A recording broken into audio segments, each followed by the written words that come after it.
Hi everyone and welcome back. I'm Heather Noble, and in this tutorial we will cover making an I-cord foundation row, working in the round, as well as 4 types of angle stitches used in this design. Check the description box for timestamps so you can jump ahead to the part of the tutorial you need. I'm so glad you've joined me. Let's get to it. So I'm trying this I Love This cotton yarn that I found at Hobby Lobby. I've not used it before. It already is much softer than other cottons that I've tried, and I'm using cotton because it holds up better with heat than other types of yarn. It calls for a 5.5 millimeter hook. With mosaic crochet, I tend to use a smaller hook than what's called for on the yarn because I like a tighter weave. So for the majority of the project, I'm going to be using my 4mm hook. This is my Tulip G 4mm hook. I like this brand of hooks a lot. But I've noticed with working in the round with my I-cord foundation row, it tends to be tighter. It might just be how my tension is, but I've noticed that my foundation row for the base of either my bags or working in the rounds for these pot holders, it tends to be tighter and pull, and so I'm going to use my 4.5 millimeter hook just for making the base, and then when I get to row 1 of the pattern, I'm going to switch to my 4mm hook, and I'm going to see if that makes that issue go away for me. So I'm going to be using Spunky for my color B and Bruschetta for my color A for this project. Just real quick, if you haven't seen my videos before, I have my iPad loaded with an app called Knit Companion. I use it for chart and written patterns. It is a total game changer as far as getting rid of those multiple pages of charts and or packets of written pages. It's phenomenal. I've talked about it a lot, so I don't want to waste time talking about it today, but if you haven't heard of Knit Companion, check it out. It's totally worth it. There's a free version and a paid version. I highly recommend. So starting with the base, we're going to work this project in the round, and so I developed an I-cord base method of starting the project. You need a double strand of yarn, and I found that about 6 inches of yarn is needed for every 10 stitches of your foundation chain, and this says make an I-cord chain of 38, so here's 6 inches for the first 10, 20, 30, 38, or 40. So here is where you would put your slip knot.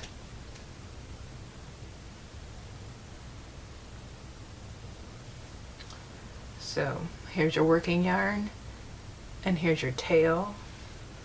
To make an I-cord foundation chain, you're going to take your tail and wrap it over the top of your hook, and then grab your working yarn from below and pull it through both loops, and that completes your first one. Again, tail over the top, pull your working yarn through, tail, working yarn, tail, working yarn. So you're going to keep doing that until you get to 38, and I'll meet you when I get to the end of my 38. Okay, I've completed my 38th I-cord stitch. I'm going to chain 1 and turn my work. Now here is where we split the V of the top of the I-cord by working in the front loops down the side, but for this first stitch we're going to make a turning stitch for the rest of the project on each end. So the first stitch and the last stitch will be a turning stitch. You're going to work under both loops of the turning stitch of the V, so the front loop and the back loop. I'm also going to work the tail into this just to secure it into place and make a single crochet. And before I go any further, I'm going to use a stitch marker and mark that stitch I just made, because it's hard to find when you get to needing to work into it again. So I always use a green stitch marker for the first stitch and a red stitch marker for the last stitch. I just do that so that it's a visual color reminder for me when I get to it. If I'm on the front side or the back side, sometimes it gets a little confusing. But you can do whatever colors you want. That's just what I do. Okay, so that was the first turning stitch. Now we're going to work into the front loop only, 36 down the row, and then when we get to the final stitch we'll work under both loops again for the turning stitch.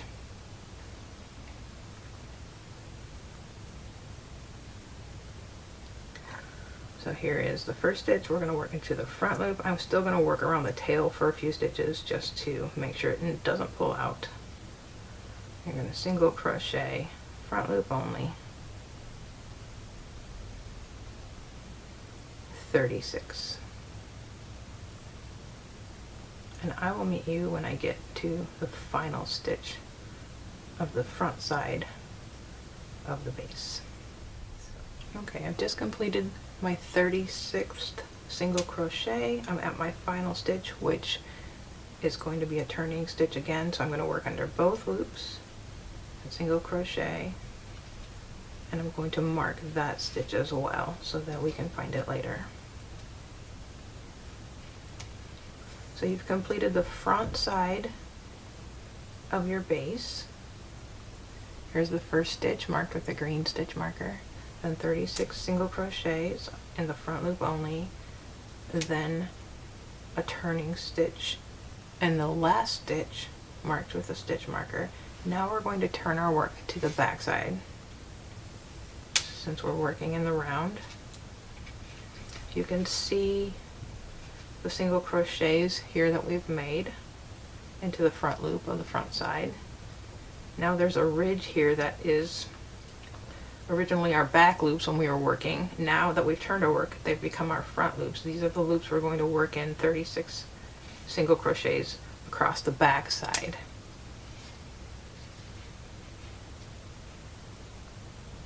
So just work single crochets in each stitch along the back side. The back loop has now become the front loop since we've turned our work. So single crochet, front loop only, 36 times across the back, and I will meet you when I get to the end. I've just finished stitch number 36 along the back side, and I'm ready to work into the turning stitch to start round 1 of the pattern. So what I'm going to do is change my hook to the smaller size, my 4mm hook. Round 1 of the pattern is still color B, so I'm going to always in the turning stitch work under both loops. And here's what my work looks like. Without this stitch marker, it's really hard to discern where to put your hook for this turning stitch. So I found that the easiest way to do it is to pinch the back and the front together and then work under both loops of the turning stitch. So again, single crochet under both loops of the turning stitch. All turning stitches will be a single crochet under both loops. And then before I go any further, I'm going to move my stitch marker to the new stitch I just made so I can find it in the next round. And then turn my work. So now we're starting the pattern. And row 1 is single crochet all the way across for the front side, and then turning stitch, single crochet all the way across for the back side. So now we're going to single crochet like we usually do with mosaic overlay into the back loop only. So 36 single crochet into the back loop only for round 1 of the pattern. Now that our base is completed, we go to how we normally crochet with mosaic. Okay, I am at the end of the row on the front side, and now I've turned to the second page of my pattern, and I have another turning chain, which is where we place the red stitch marker. So once again, a single crochet under both loops of the turning stitch. I'm going to replace my stitch marker into the new stitch I just made, and then turn my work to the back side. And once again, we have 36 single crochet back loop only along the back side.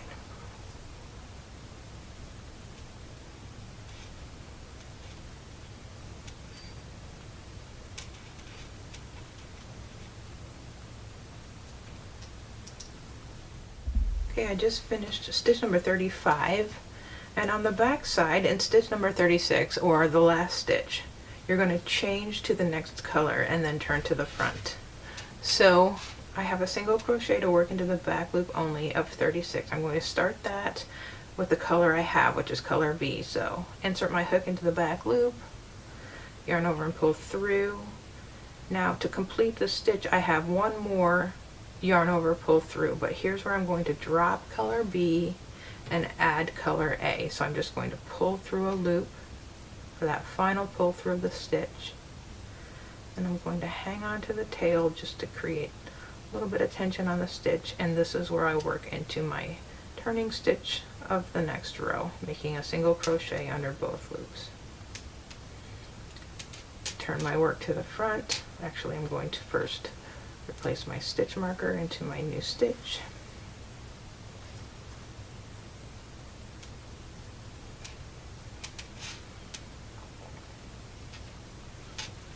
I'm going to switch to the next row, color A, also single crochet across the entire row, and I'm going to work also around my tail to anchor it into place. So I'm at color A on the front side, single crochet in the back loop only, and around my tail, 36 stitches.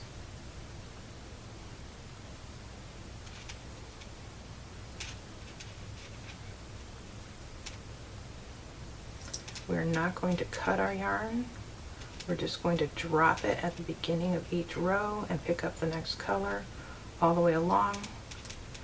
This is fantastic for not having all those tails to work into with a double border. We don't need to do that with working in the round.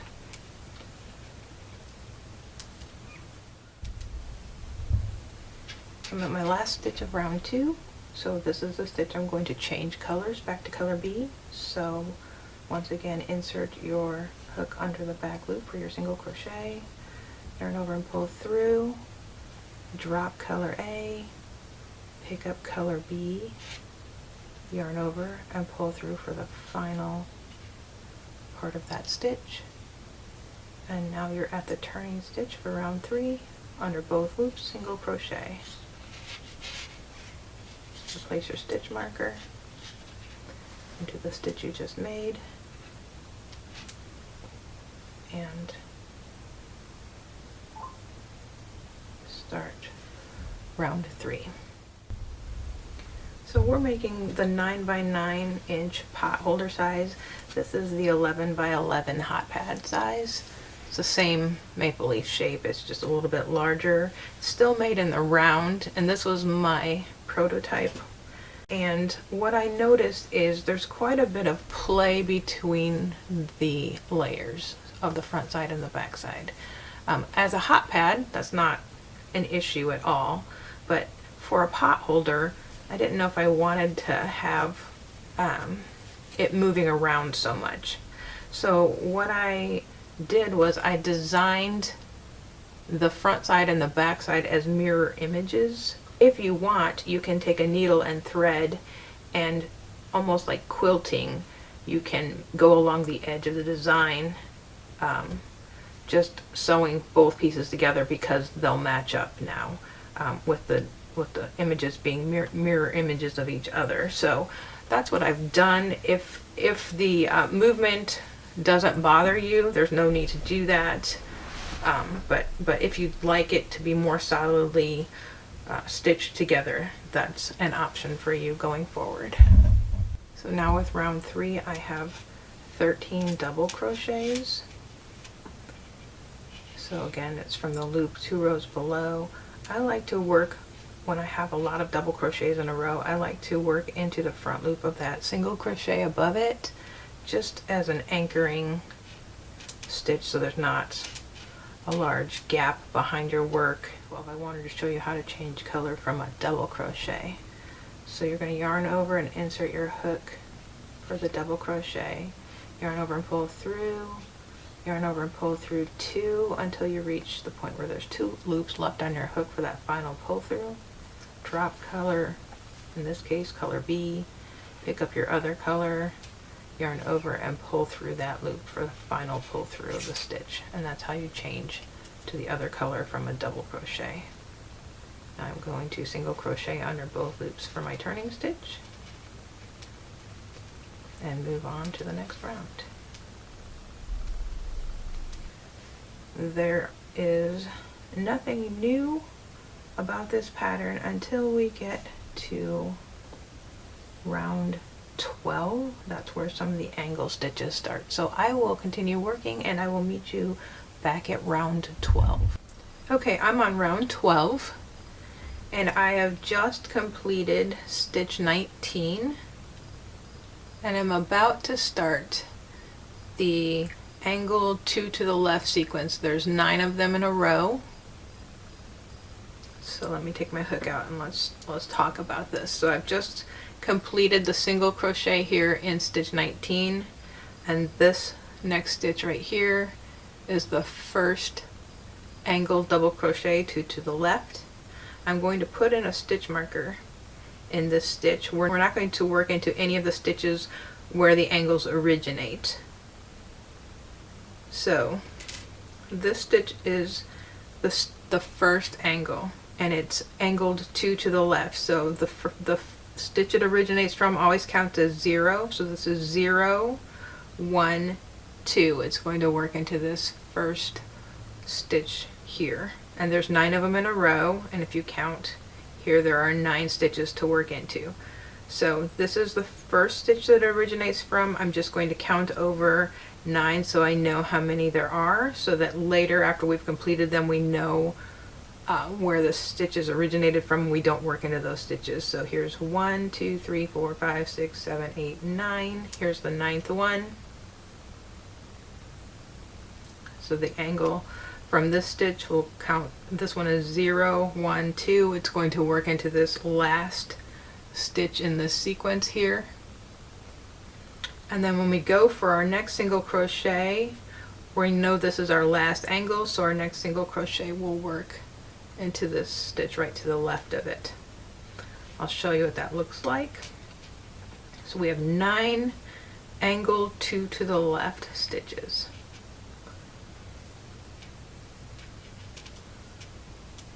One, 2, 3, 4,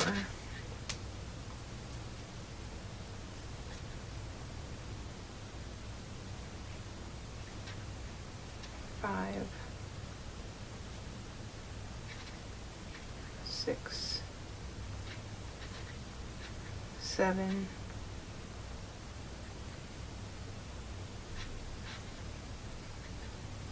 8, 9. Now if you look behind, here's where our 9th stitch originated from. We have a single crochet next in our pattern, so that single crochet works behind the angles we just made in this stitch right here. So if you're not familiar with angles, you might want to use stitch markers for a while just to make sure that your stitches after the angles get placed in the right spot. Okay, I'm still on row 12 on the back side now. I just wanted to show you the angles going the other direction. So I'm on stitch number 9, which starts the sequence of 9 double crochets, 2 to the right. So the first one will work from this origin spot here. So that counts as 0, 1, 2. So you're going to work into the first stitch of this sequence and they're going to work into these 9 stitches. So counting over from here to put in the last stitch marker, 1, 2, 3, 4, 5, 6, 7, 8, 9 right here, 0, 1, 2, that last one will work into this final stitch here. So then when we're finished, I'll show you where to put that final stitch. So this one, here's the origin stitch, 0, 1, 2, works right here. So 1,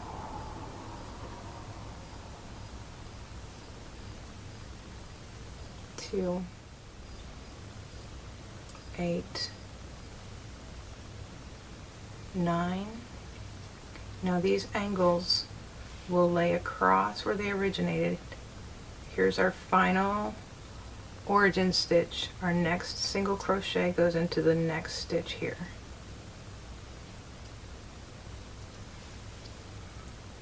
So that's how your 9 angle 2 to the right will look on the back side of row 12. And now I will meet you next at row 17 for the next angle.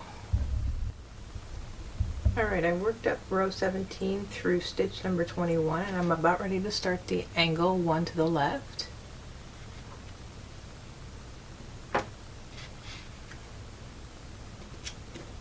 So I'm going to put a stitch marker in my origin stitch. That counts as 0, 1. So our stitch is going to work across the stitch into the stitch 2 rows below here.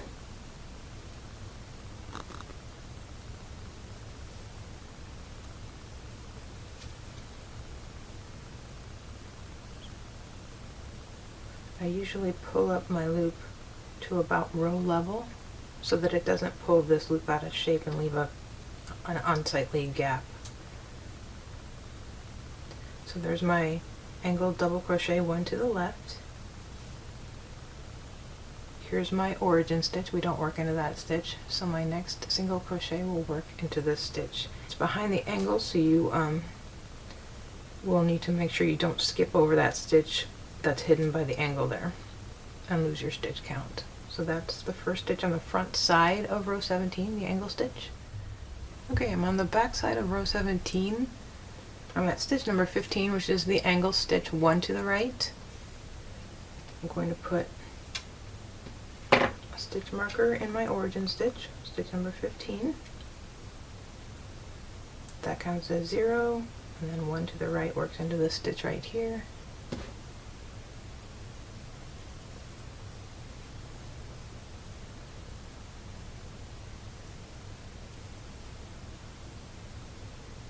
We don't work into our origin stitch, so our angle lays over the top of that, and then we work our single crochet into the next stitch. So that's an angle 1 to the right.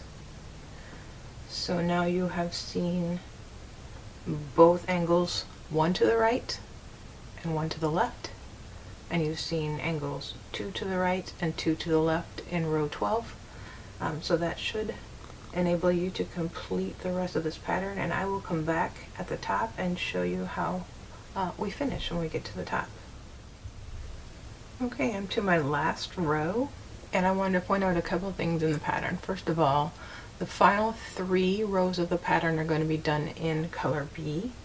The reason I do that is because with the width of the base at the beginning of the pattern, I added an extra row of single crochet in color B so that the bottom and the top of the potholder would be the same width and would be symmetrical.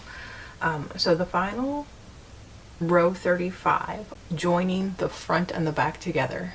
So what you're going to do is use a single crochet stitch to join the front and the back together at the same time. If you've done a double border, or sometimes it's called an envelope border, it's the same concept. So I have already put a single crochet in my turning stitch, so I'm at stitch number 1 of the final row. I'm going to work under both loops of the front and then find the matching first stitch of the back and work under both loops. So I have both the front and the back on the hook, and I'm going to single crochet through both to join them together. Again, that's both loops of the front, corresponding stitch of the back, single crochet. You're going to do that the length of the row, and I will meet you when we get to the end.